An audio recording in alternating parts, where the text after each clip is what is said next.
Hey there, and welcome to a new episode of the Community Show. On this week's show, we will begin with what's going on, news and events from Floyd and Wythe Counties. And then we will move on to this week's Something to Chat About. Our first guest will be Margie Scott with the Floyd County Lyme Disease Network, and we're going to be talking about some prevention efforts that you can take, as well as some resources that they have in their network. And then lastly, we will be showing a video on ProjectFloyd, which is an event that recently happened with the Floyd County Young Life. So stay tuned and we'll be right back after this.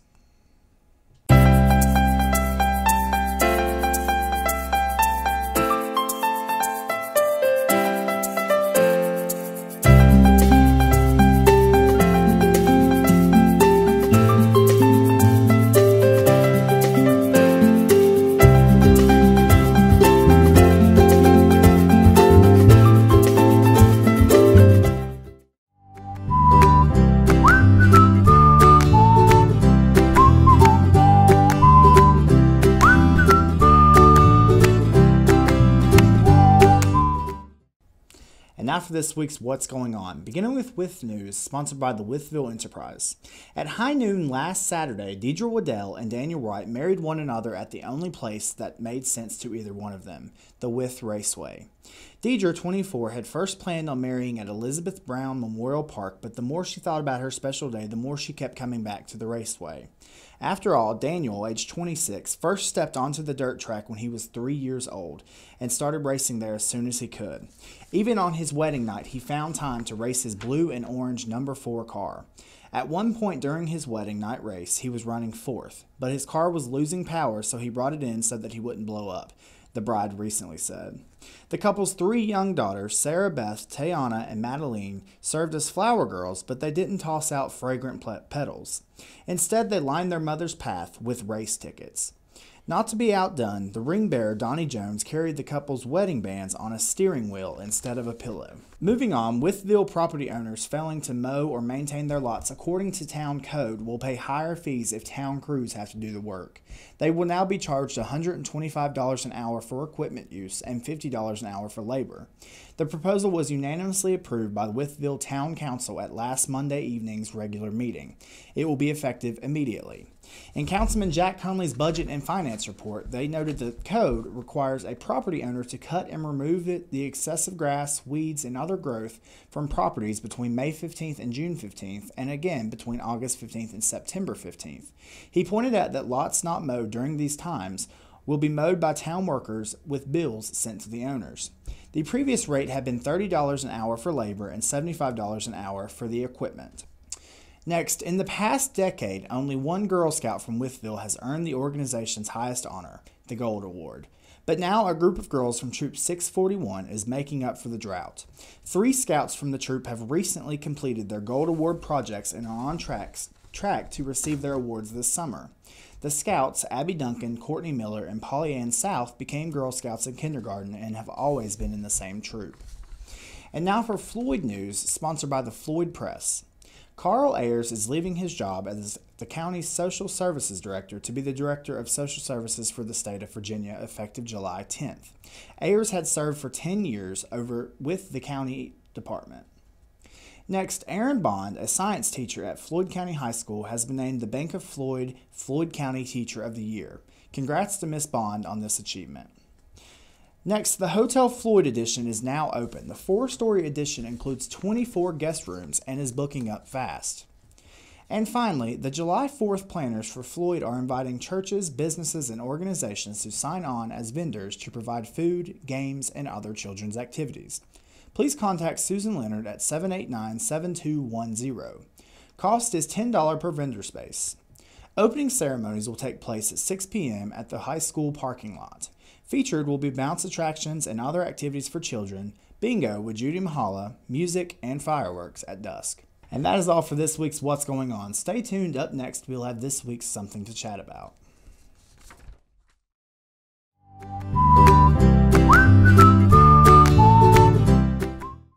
And now for this week's Something to Chat About. We'll begin with our first guest, Margie Scott with the Floyd County Lyme Disease Network, and we're going to be talking about some prevention efforts that you can take at home, as well as some resources that they provide. And today we're here with Margie Scott with the Floyd County Lyme Disease Network, and we're going to be talking to her about what you can do to prevent Lyme disease and get a little more information on it. So thank you. I'm glad you're here with us. Thank you. It's great to be here. So tell us a little bit about the Floyd County Lyme Disease Network and how you got involved. Well, I got involved because I got Lyme disease.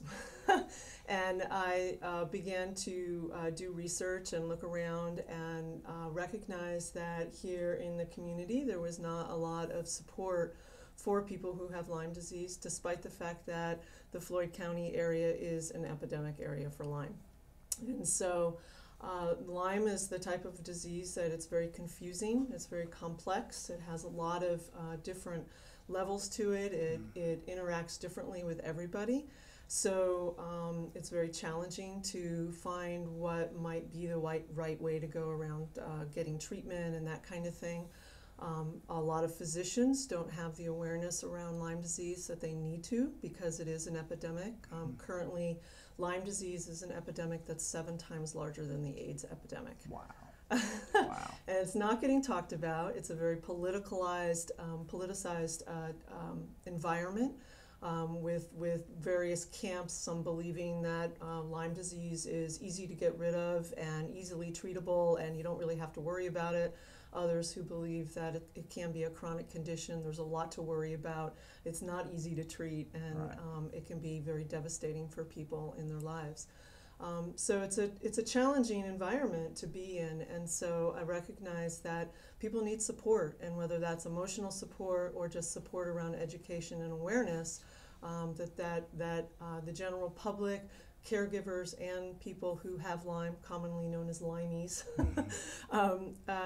need the support. And I have a lot of experience in group facilitation and organization, so it comes really naturally to me, and I love doing it. So, and it's a way that I can take my experience and find purpose and not get sucked down into the path of despair and everything else, which is common and easy within the Lyme, environment. So. Okay. Yeah. So tell me, what is Floyd County experiencing with Lyme disease, and what kind of symptoms should people look out for? Well, like I said, it's an epidemic, and there definitely is a lot of people who have Lyme disease. I think one of the reasons that we are an epidemic area is because a lot of people are outside a lot here. Right. We have farmers, we have land stewards, we have organic food growers, kids who like to be outside. People come here because they want to be outside. Right. A lot of people who like to have pets. Pets carry the ticks inside, things like that. So we are dealing with an epidemic area, and there's a good percentage of people who probably have Lyme and don't realize they have Lyme. Lyme is known as the great imitator disease. It can imitate over 300 different diseases, everything from rheumatoid arthritis to Crohn's disease to ALS to all kinds of different diseases. Wow. And in fact, it's being looked at now as actually a lot of those diseases don't have a known cause, whereas Lyme disease obviously has a known cause, and so maybe it's Lyme disease that is actually causing all of these other diseases. So there's a lot of exploration going into that right now. So a lot of people don't have are not aware that they have Lyme disease. And basically some of the things that you want to be looking out for is obviously the rash, which is a bullseye rash, and it can be anywhere from that diameter to I've seen them really very large, as well as several different rashes if someone gets bit more than once. Not everybody gets the rash though. I have never gotten a rash, and I've had attachments several times. I usually just get a little red bump. It just looks like an insect bite. Right.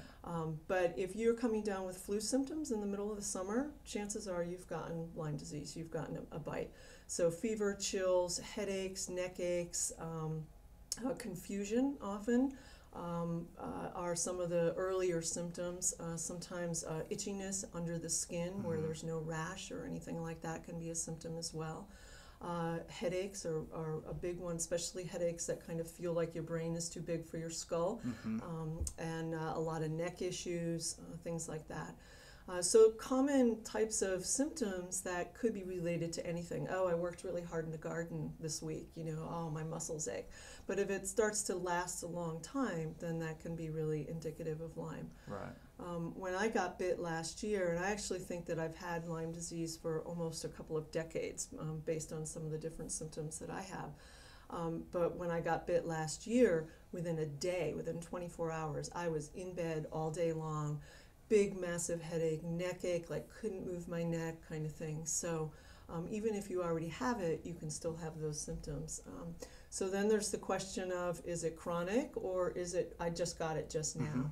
And there's all kinds of issues with it being chronic and whether you want to go on antibiotics or not. There's all kinds of theories about that. Okay. So my advice to everybody is that if you think you have Lyme disease, to go ahead and do a lot of research before you make any decisions about what kind of treatment you're going to go for, and don't listen to just your doctor. Right. Like a lot of the physicians don't know the ins and outs and the complexities of Lyme disease. So it's really important for the patient to take their own health care into their hands and really to go forward from that place. And that's really what the Lyme Disease Support Network is about. Okay. And so tell me a little bit, we talked before about a fund bank. So tell me a little bit about that. Yeah. So as I looked around and noticed that there wasn't a lot of support for people, one of the things that I recognized is that we do live in a community where a lot of people either don't have insurance or don't have the money that they need to be able to get treatment, to go to see doctors who maybe don't even accept insurance. A lot of Lyme literate physicians do not accept insurance. And or for supplements which aren't covered under insurance if they decide to go the herbal route. So I came up with the idea that it would be great to create some kind of community fund bank that people could use to be able to have access to those kinds of things. Because one of the problems is that a lot of people don't get treatment and their symptoms just get worse. If you ignore it, you will end up with chronic symptoms that will affect your life in really big ways. Okay. So. Now, as far as services, the fund bank is obviously one of the services that you would like to create at some point. What other services do you all provide? Are you at an educational organization or? We're both an education and awareness group as well as a support group for people with Lyme. So we have 2 meetings a month. We meet at 6 p.m. on the 2nd and 4th Wednesday of every month at the community room in the library.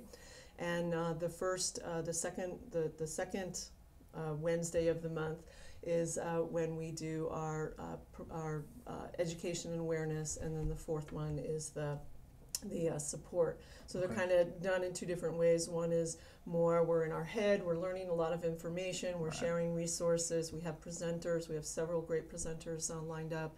And the next one is more we're kind of in our heart, we're sharing our experiences with one another, we're getting support, emotional support in the ways that we might need. Okay. So it's really twofold, and it provides support for, we welcome everybody, whether they have Lyme or they're caregivers for Lyme people or loved ones of people who have Lyme or practitioners who serve the Lyme community. And anyone who suspects they have Lyme but they don't know and they want some information. So it's an open meeting. Everyone is welcome. Okay. That's great. Now tell me, how can people protect both themselves and their pets? Well, they can protect themselves by keeping their pets outdoors, because pets do obviously bring ticks inside. But there are preventative measures for pets as well, similar to flea protection, that kind of thing. It's a really good idea to do it, even if you're an anti-chemical kind of person. Better to prevent the situation than to have your animal experience it. They experience the same types of symptoms that we do, but they can't talk to us about it. So they're going to get into a really chronic stage before you're going to know. Suddenly your dog's not going to be able to walk. So we want to make sure that we don't put our pets through such pain. As far as prevention for ourselves, obviously when we're out in areas where ticks might be prolific, we want to be very careful. We want to wear long sleeves, long pants, socks, pants tucked into our socks, closed-toed shoes, things like that. There is a product called permethrin, and you can spray that on your clothes. You don't want to spray it on your body, and it's good for like 5 washes or something like that. And the ticks really do not like that at all, so they stay off of you. DEET, of course, is another one, and there's lots of herbal sprays that are also known to do a fairly decent job as well. So it all depends on what end of the continuum you're comfortable with in regards. But obviously, prevention is really good. Don't just sit in grass if you know that it's a and pretty much everywhere is a tick potential area if you're outdoors. So prevention, and then doing tick checks, regularly, consistently. Having someone look in the areas that you can't see so well. They will get into your hairline and your private areas and armpits, things like that, under breasts for women. So you really want to be looking everywhere and doing consistent checks. And if you have kids that are outside, doing those checks a couple times a day, because once a tick is attached, it can begin ingesting you with the bacteria. Okay, now how can people get more information from you all with the Lyme Disease Network? Well, they can come to the meeting, obviously. They can also write us. We're at the FC Lyme Disease Support, FC Lyme Disease Network at gmail.com. FC for Floyd County. And then we're also on Facebook, and that would be spelled out Floyd County Lyme Disease Network. So we have a page there, and that we announce a lot of things as well. People can also call me if they'd like some more information. My number is 203-592-3681. Okay. All right. And that is all the time we have for today, but I appreciate you coming on the show. Thanks so much for having us. It's an important issue to get out there, and people really need to know about it. Definitely. And for more information, you can contact the information that is listed on your screen. And that is all for today. Thank you.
been involved with Floyd County Young Life for about 3 years now. I started in my sophomore year and really got into it my senior year.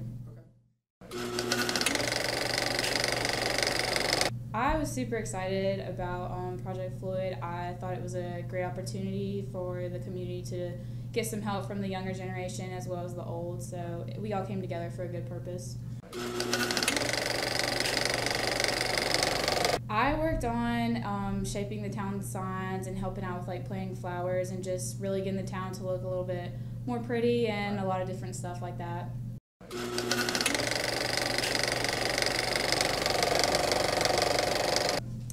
I felt like it was a really great thing that we all just got to help out each other, and it was really fun. It was a good experience. We all came together and we worked really hard, but at the same time we had fun doing it. So I think Project Floyd was a really great opportunity for everyone.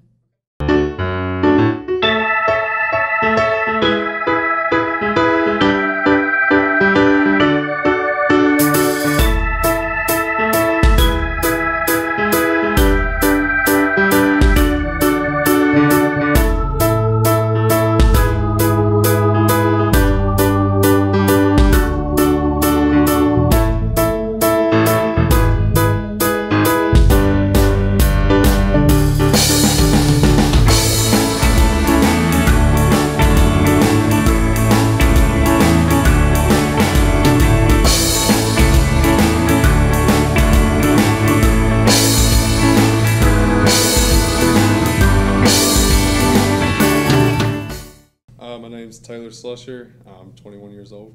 Okay. I guess ever since it started here, really. So I guess I started going my junior year of high school, and then just kind of helping out with projects and staying in touch with everybody after college. Well, since I went to college and everything like that. I thought it was a great idea, honestly, because there's a lot of people in the community who really aren't able to get out and do, just simple tasks like yard work or whatever. And plus, you're supposed to serve wholeheartedly and try to help out where you can. So I thought it was a great idea. A lot, actually. We started out at the old church gallery, I think's the name of it. And we moved a soapstone furnace, fireplace, cleaned out a bunch of junk, hauled like 3 loads of trash off to the landfill, shoveled out the mud in the basement, and then went to Skyline and redid the garden area out there, and seems like there's something else. Spread a bunch of mulch. Spread a bunch of mulch too, so.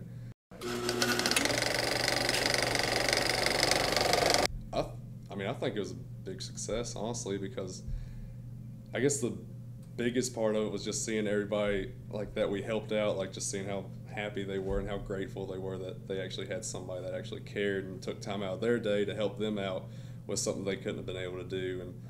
And just like the Skyline people, they weren't able to, they're not able to really do anything really, and just doing something like brightening up, the courtyard out there and spreading mulch and just making it look nice. I'm sure that meant a lot to them just to see that somebody actually cared. So that was the biggest enjoyment, or just most rewarding part of it.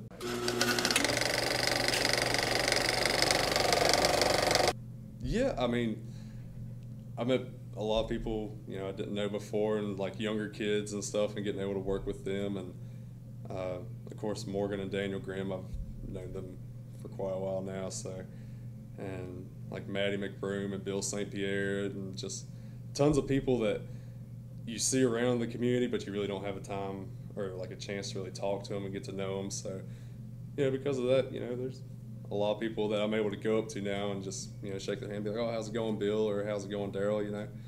So I think I made a few more friends after that.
And I live in Floyd. I grew up in Willis out near the Buffalo. So you don't mess around with those Buffalo Mountain girls out there.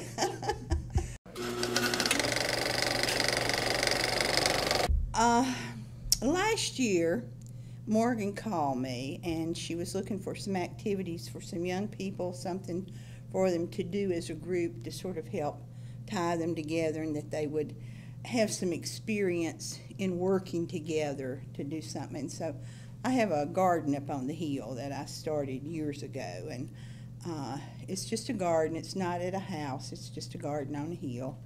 And so I told her that if they wanted to come out there and work some, I always had work at the garden people could do. So there was a whole group of kids that came out, all boys that time, and I think there were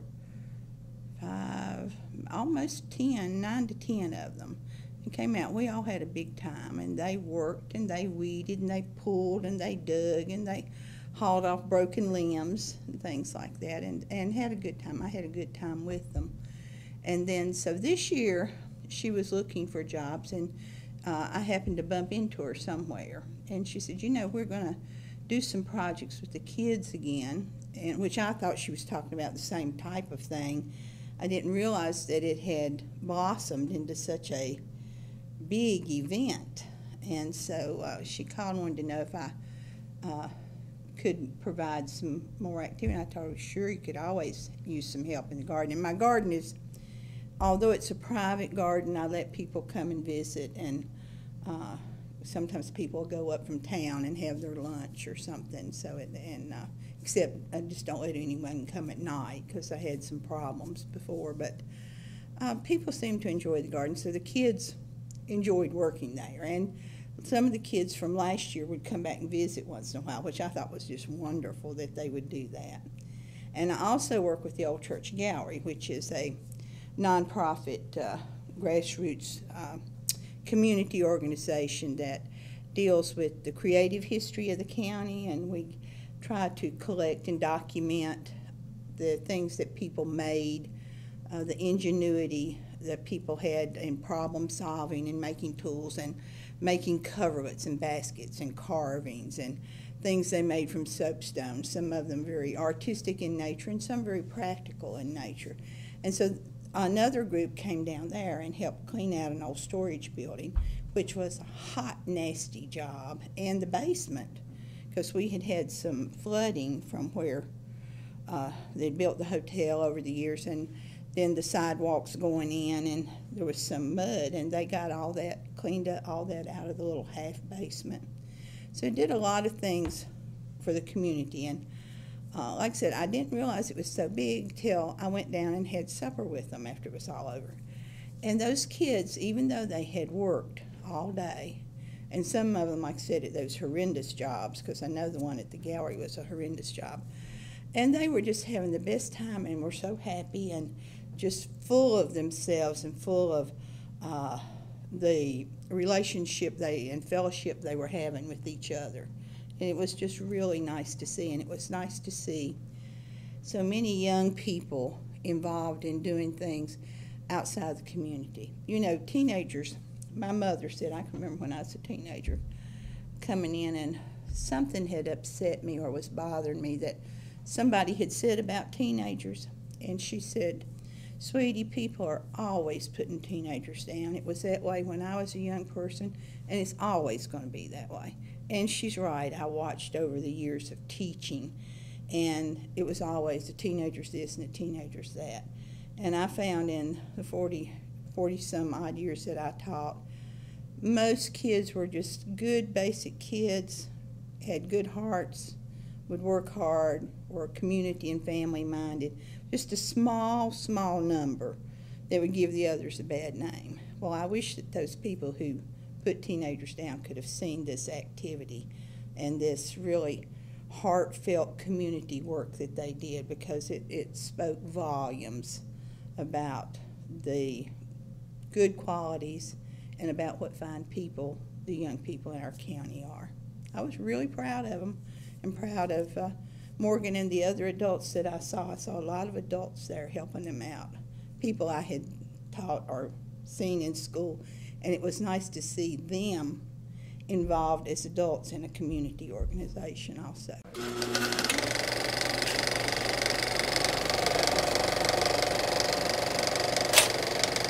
Well, just like for what I was saying, because I think it demonstrates to the community that our young people are willing to help and put forth the effort to be a part of the community.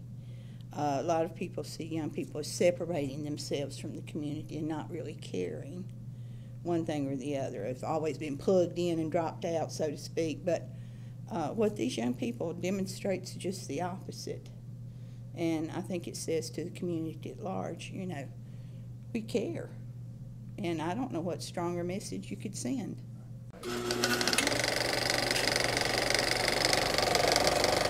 With some of the kids, oh yeah. Oh, yeah.